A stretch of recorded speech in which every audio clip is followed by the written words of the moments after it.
A continuación, tenemos a bien presentar al doctor eh, Ronaldo Fenelón Santos Filho. El doctor tiene en esta oportunidad bien desarrollar el tema tutela colectiva de los datos de las crianzas o de los niños y adolescentes en la legislación brasiliana. El doctor Ronaldo Fenelón Santos Filho es abogado, magíster y doctor en Derecho Colectivo por la Universidad Ribeirão Preto, profesor de proceso colectivo de UANARP y dos cursos de posgrado de la Facultad de Derecho de Franca y de la Escuela Paulista de Direito. Bienvenido, precioso doctor, tiene 10 minutos para su presentación. Gracias, gracias Jorge. En primer lugar, quisiera agradecer a los organizadores de este congreso y en particular a mis antiguos colegas de Universidad Estadual de Minas Gerais. Y en segundo lugar, pido permiso para poder presentar en portugués, considerando mi deficiente español, pero no hay fluencia y quiero hablar más de mi pesquisa.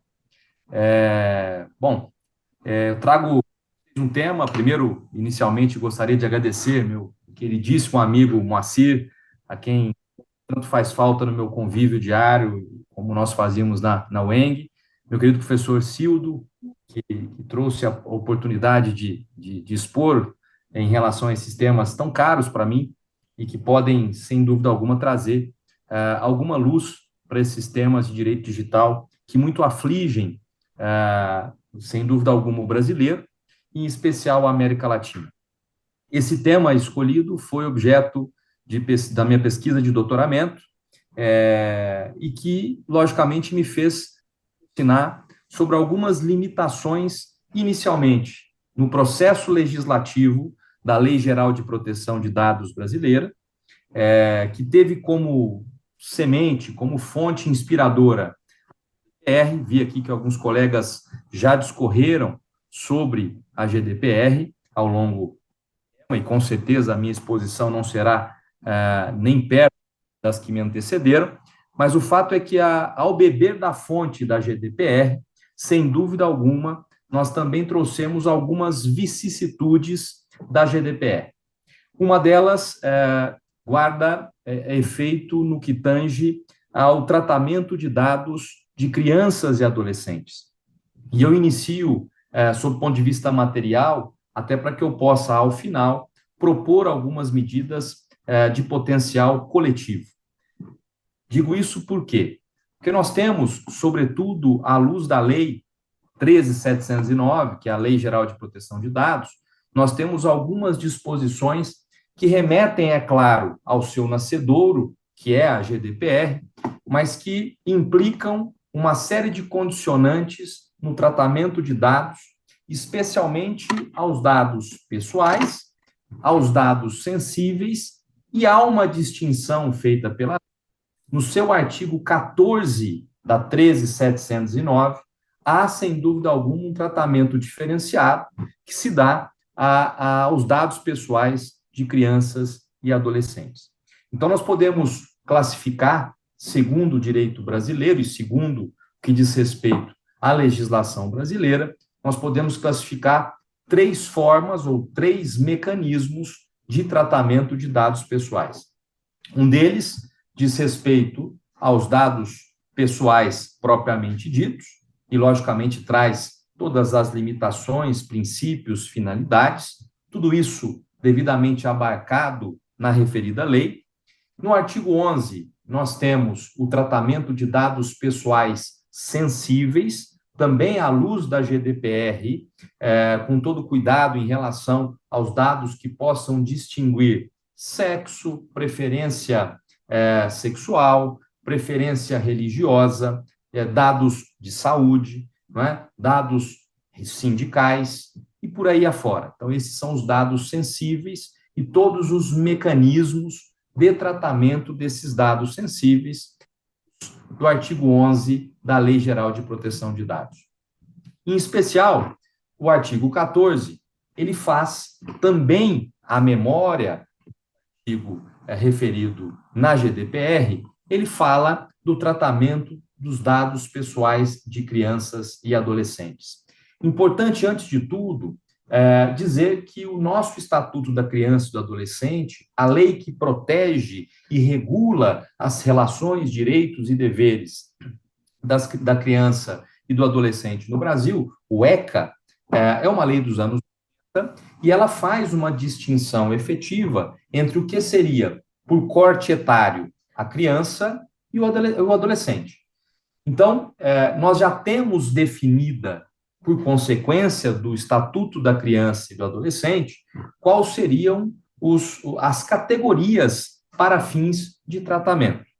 Aliás, há quem diga, inclusive, que o tratamento de dados pessoais de crianças deve e precisa ser muito mais rigoroso, assim como o tratamento dado aos dados de adolescentes, muito mais. Isso porque os adolescentes têm todo o acesso, têm todos os mecanismos à sua disposição, e sem a tutela efetiva e sem a necessidade efetiva de um controle dos próprios pais.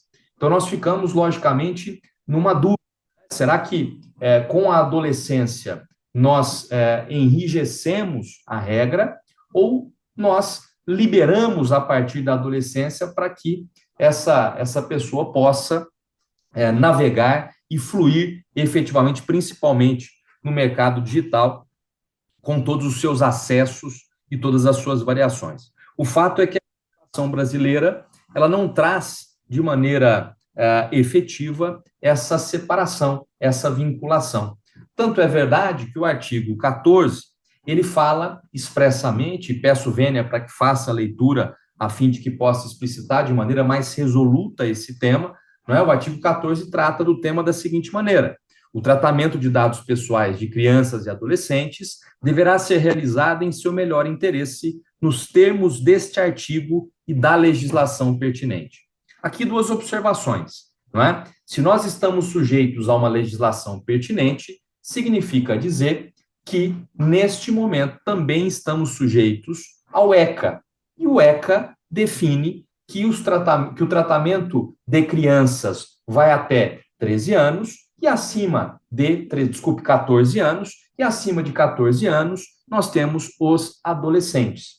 E aí, o parágrafo 1º dessa lei, do artigo 14 da Lei Geral de Proteção de Dados, melhor dizendo, parágrafo 1º, ele menciona expressamente que o tratamento de dados pessoais de crianças, e exclusivamente de crianças, deverá ser realizado com consentimento específico em destaque dado por pelo menos um dos pais ou pelo responsável legal.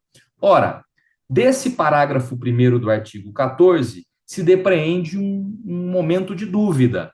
Por quê? Porque aqui no parágrafo 1º ele menciona que o tratamento de dados pessoais de crianças ele deve ser realizado com consentimento específico e destacado de um dos seus genitores.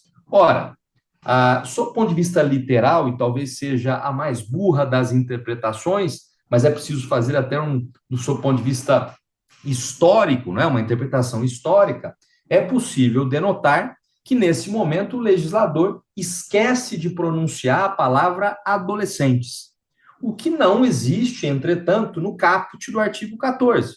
Portanto, no artigo 14, nós temos o tratamento de dados pessoais de crianças e adolescentes. Será realizado em seu melhor interesse. Melhor interesse, inclusive, que é um dos princípios, uma das peças basilares do Estatuto da Criança e do Adolescente. No parágrafo 1º, entretanto, quando se fala do tratamento de dados pessoais das crianças, diz-se apenas em consentimento específico de um dos pais para dados pessoais de crianças. Bom, a Celeuma se criou a partir desse momento, a partir da vigência dessa lei, e a própria ANPD, que é a Agência Nacional de Proteção de Dados, emitiu um parecer opinativo acerca da interpretação desse artigo 14, malgrado seja, ela não trouxe nenhuma solução, apenas propôs discussões para fins de consentaneidade. Consentaneidade, que pode ser tratada como uma interpretação, uma súmula, uma resolução, ou até mesmo uma emenda legislativa. Se nós utilizarmos os exemplos dos países europeus e das legislações mais modernas sobre dados pessoais, esse corte etário ele pode variar, não é? Nós temos desde tenras idades, 13, 14, 15, até 16 anos em alguns dos países. Mas o que não fica claro, dado o tratamento legislativo mencionado pelo legislador brasileiro, é a intenção do legislador quando ele deixa de trazer no parágrafo 1º a sua menção aos adolescentes. Então, essa omissão poderia ser tratada como uma omissão prejudicial aos adolescentes, na medida que também eles devem ser tratados em primazia de interesses? Esse questionamento, por certo, ainda não foi resolvido no Brasil. Há quem defenda que deve-se utilizar o corte etário do ECA, não é? E deve ser alterada a legislação para que inclua o termo adolescente no parágrafo 1º, mas a jurisprudência já deveria caminhar nesse sentido. E há quem entenda que, em função da possibilidade de processo coletivo para a proteção de dados pessoais, nós poderíamos ter aí a participação dos entes legitimados, tais como o Ministério Público, né? Tais como a Defensoria Pública e outros legitimados segundo a Constituição e as leis correlatas. Da minha parte, é importante dizer que a legislação geral de proteção de dados brasileira, ela menciona o processo coletivo e ela se sujeita ao microsistema de processo coletivo. Então, de antemão, se há essa necessidade, efetivamente nós podemos utilizar o artigo 42 da Lei Geral de Proteção de Dados, que na minha concepção, ele complementaria o artigo 14, no sentido de que o controlador ou operador que, em razão do exercício de atividade de tratamento de dados pessoais, causar a outrem dano patrimonial, moral, individual ou coletivo, está aí o atalho para a propositura de medidas coletivas, ele, em violação à legislação, será obrigado a reparar. Então, eu me encaminho para o encerramento da minha ponência, dizendo que há, sim, uma obsolescência da legislação geral de proteção de dados, há uma falta legislativa que, ao meu ver, pode ser sanada por um regulamento, por uma resolução da própria ANPD ou pelo uso sistemático de mecanismos de processo coletivo, que, como nós vimos, o artigo 42 expressamente autoriza. De mais a mais, eu agradeço todos os participantes deste evento e me coloco à disposição para qualquer questionamento e qualquer elucidação que se fizer necessária. Muito obrigado, professor Jorge. Agradecemos muy de sobremanera las importantes reflexiones del doctor Ronaldo Fenelón Santos Filho y esperamos contar con su valiosa participación en una próxima oportunidad. Un fuerte abrazo, doctor.